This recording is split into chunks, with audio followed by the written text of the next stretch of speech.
What if one of the most iconic events in American history wasn't really about freedom at all? What if the Boston Tea Party, the moment often remembered as the spark of American independence, was as much about protecting profits and power as it was about liberty? For generations, we've pictured brave colonists, dressed as Mohawk warriors, tossing tea into Boston Harbor to declare a stand against tyranny. But behind the feathers and the slogans, there was another story, one of smuggling fortunes, corporate bailouts, and global empire. So here's the mystery I want to pose tonight. Was the Boston Tea Party truly about liberty, or was it about money dressed up as revolution? Let's dig into the hidden truths behind the legend. Most of us first learned about the Boston Tea Party as children. The tale is simple. Colonists were angry about unfair taxes.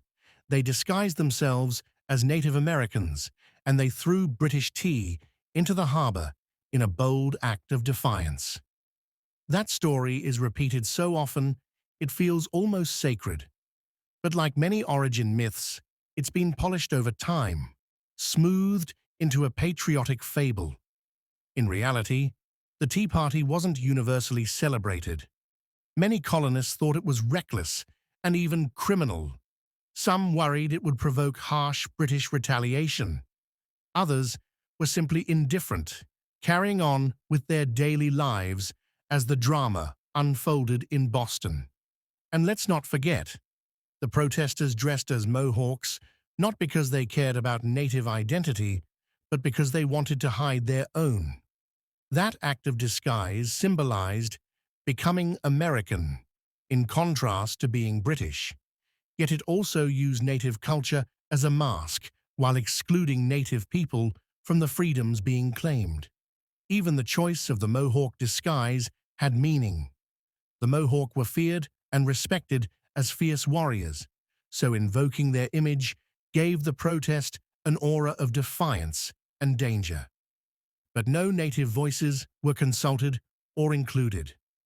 By turning the Tea Party into a pure story of liberty, later generations erased the messy details, the economic rivalries between smugglers and the East India Company, the divided public opinion, the calculated use of disguise, and the manipulation of symbols.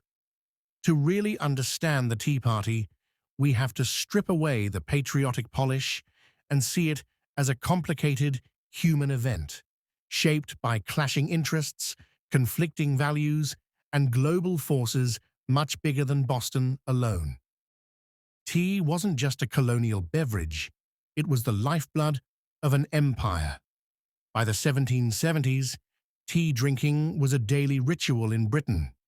Workers drank it to fuel long days in mills and shipyards, aristocrats used it in drawing room rituals to display refinement, and families bonded over the teapot at their hearths.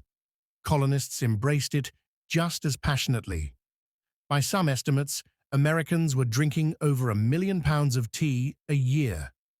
But every sip tied them into a massive global trade system.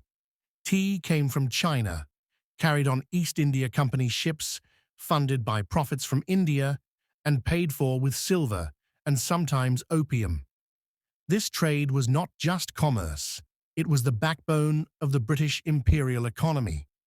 The East India Company wasn't just a business, it was a corporate empire with its own army, its own navy, its own territory, and massive political influence.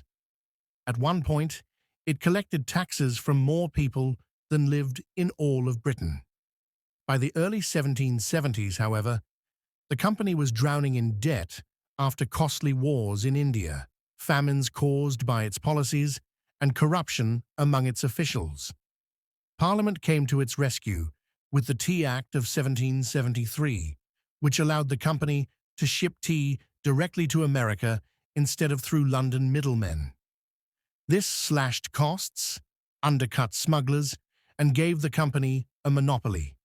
On the surface, the act lowered tea prices for colonists, but it was also a corporate bailout.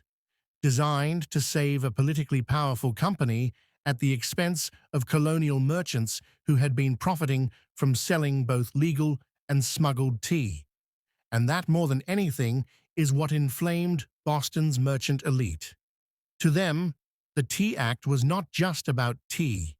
It was about the danger of Parliament using economic favoritism to crush colonial commerce. The slogan, "No taxation without representation," still rings in our ears. And yes, the Tea Act left a small duty in place to assert Parliament's right to tax the colonies.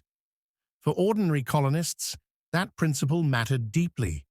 If they accepted even a tiny tax without their consent, what would stop Parliament from taking more tomorrow? But the economic side of the protest was just as powerful, and in some ways, even more immediate. Boston was a hub of smuggling, and Dutch tea was one of the most profitable contraband goods. Wealthy merchants like John Hancock made much of their fortune this way, and Hancock himself was rumored to be the richest man in New England because of it. The Tea Act threatened to wipe out those profits by flooding the market with cheap East India Company tea, which would undercut smugglers and middlemen alike. So, while ordinary Bostonians might rally to the principle of liberty, the loudest organizers, the Sons of Liberty and their merchant backers, had a very practical financial interest in opposing the tea shipments. Even artisans and laborers who joined the protest knew that their livelihoods were tied to the city's economic networks, and if monopolies were allowed to flourish unchecked, their jobs and families would be at risk. This dual motivation, principle and profit, helps explain why the Tea Party was both so radical and so carefully controlled. It was not a mob gone wild. It was a targeted strike designed to make a point about taxation and to protect elite economic interests at the same time. And this fusion of ideals and interests is something we often forget. Revolutions are rarely pure. They are mixtures of lofty words and grounded realities of people fighting for justice and for their own survival. December 16th, 1773. Thousands crowded into the Old South Meeting House to decide the fate of the tea ships in Boston Harbor. The debate was fierce. Governor Thomas Hutchinson insisted the ships unload their cargo and that customs duties be paid. The Sons of Liberty demanded they leave without doing so. When no compromise could be found, Samuel Adams is said to have declared, "This meeting can do nothing more to save the country." It was the signal. A group of men, some disguised as Mohawks, moved quickly to the wharf. Over the next 3 hours, they boarded the Dartmouth, the Eleanor, and the Beaver. They smashed open 342 chests of tea and poured nearly 92,000 pounds into the water. That would be millions of dollars worth today. Witnesses later marveled at the discipline of the act. No one stole anything. No one touched other goods. Even a padlock that was broken during the protest was replaced the next day. This wasn't chaos. It was a carefully staged demonstration, meant to look wild but remain orderly. Still, not everyone approved. Some colonists saw it as vandalism, even as theft from the East India Company, whose shareholders included ordinary Britons as well as aristocrats. But for the men who carried it out, it was a bold performance of defiance. They knew it would provoke a response. They wanted to show Britain that colonists would not quietly accept laws that threatened both their liberties and their livelihoods. In that moment, standing on the dark, cold wharf, with feathers in their hair and salt spray in the air, the protesters were both patriots and partisans, rebels and smugglers, revolutionaries and businessmen. When news reached London, Parliament erupted in fury. To British leaders, the Tea Party was no principled stand. It was lawless destruction of private property.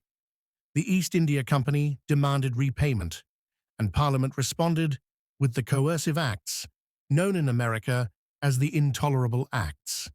These laws closed Boston Harbor until the tea was paid for, revoked Massachusetts' charter, curtailed town meetings, and placed the colony under direct royal control. They even allowed British soldiers to be housed in private homes. For Bostonians, these measures were devastating. Trade ground to a halt. Families faced ruin. The city itself felt strangled. But for the rest of the colonies, Britain's overreaction turned a local protest into a national cause. Colonies that had been hesitant to support Boston now rallied in solidarity. Food and supplies were sent to help the city survive.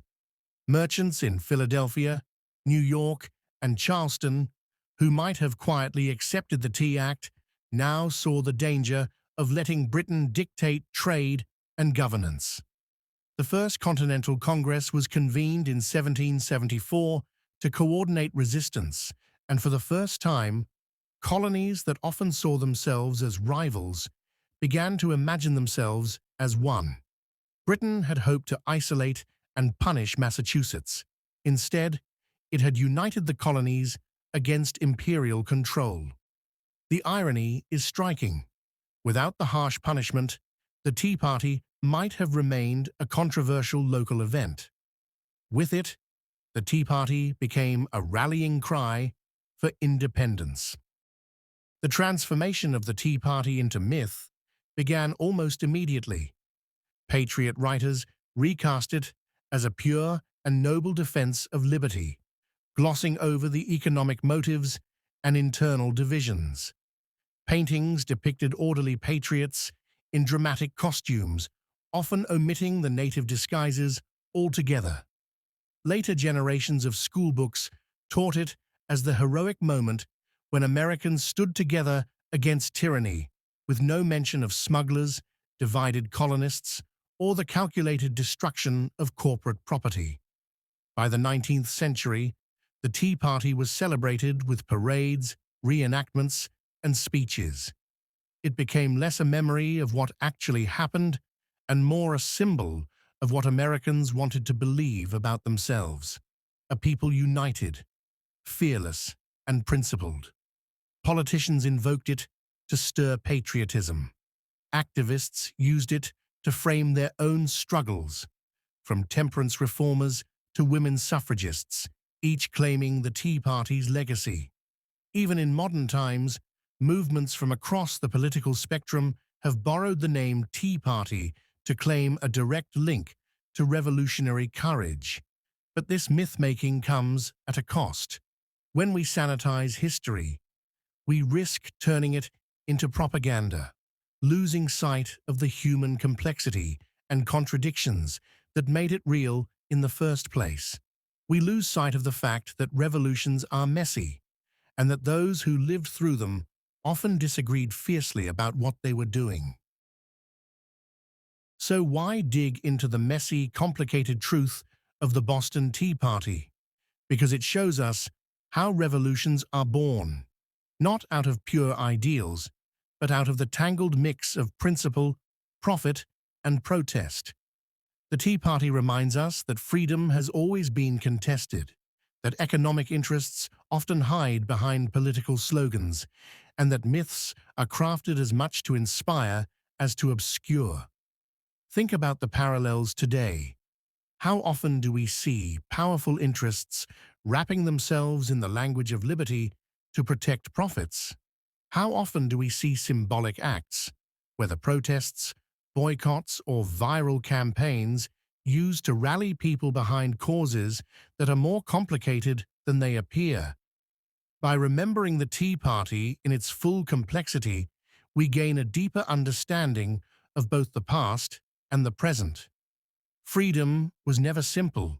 It has always been shaped by compromise, conflict, and contradiction. That's not a weakness of history, it's the truth of it. And perhaps the most important lesson of all is this: myths may inspire us, but only the truth can teach us. So now that you've heard the hidden story of the Boston Tea Party, what do you think? Was it truly the birth of American liberty, or was it an act of economic self-interest dressed in patriotic clothing? What did you think about today's video? Comment your thoughts and suggestions for my next video below.